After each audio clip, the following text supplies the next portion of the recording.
অদম্য পথ চলার ১ বছর। রাজধানীর আবাহনী ক্লাব মাঠে জাতীয় নাগরিক পার্টি এনসিপির প্রথম প্রতিষ্ঠাবার্ষিকীর অনুষ্ঠান। উপস্থিত এনসিপির কেন্দ্রীয় ও বিভিন্ন অঙ্গ সংগঠনের নেতাকর্মীরা, যেখানে অংশ নেন বিএনপি, জামায়াত সহ বিভিন্ন রাজনৈতিক দলের নেতৃবৃন্দ।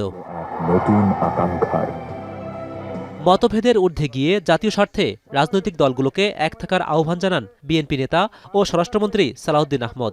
জাতীয় সংসদে আমাদের মধ্যে তর্ক হবে, বিতর্ক হবে, বহুমত হবে, কিন্তু জাতীয় স্বার্থে আমরা ঐক্যমতে থাকব এবং জাতীয় স্বার্থকে প্রাধান্য দিয়ে আমরা জাতীয় সংসদকে আলোচনার কেন্দ্রবিন্দুতে পরিণত করব। এনসিপির ৬টি আসনে জয়লাভ করাকে ১১ দলীয় জোটের প্রতি মানুষের সমর্থনের বড় দৃষ্টান্ত হিসেবে উল্লেখ করেন জামায়াতে ইসলামীর সেক্রেটারি জেনারেল মিয়া গোলাম পরোয়ার।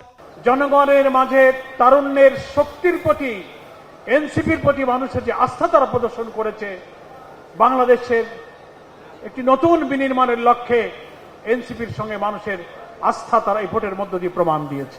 এ সময় অন্তর্বর্তী সরকারের জারি করা সব অধ্যাদেশ আইন আকারে পাশ করার আহ্বান জানান বিরোধী দলীয় চিফ হুইপ ও এনসিপি আহ্বায়ক নাহিদ ইসলাম। আগামীর সংসদ দ্রুত সময়ের মধ্যে সংস্কার পরিষদ হবে এবং অন্তর্বর্তী সরকারের যত আইন তারা পাশ করেছে, যত অধ্যাদেশ রয়েছে সেটাকে ইনডিমনিটি দেওয়া হবে, সংসদ সেটাকে অনুমোদন করবে, সেই প্রত্যাশা আমরা রাখছি। দ্রুত স্থানীয় সরকার নির্বাচনের আয়োজনের দাবিও জানান তিনি। আমরা স্থানীয় সরকার নির্বাচন দ্রুত হবে সেই প্রত্যাশা রাখবো। হোসেন জাহিদ, এখন, ঢাকা।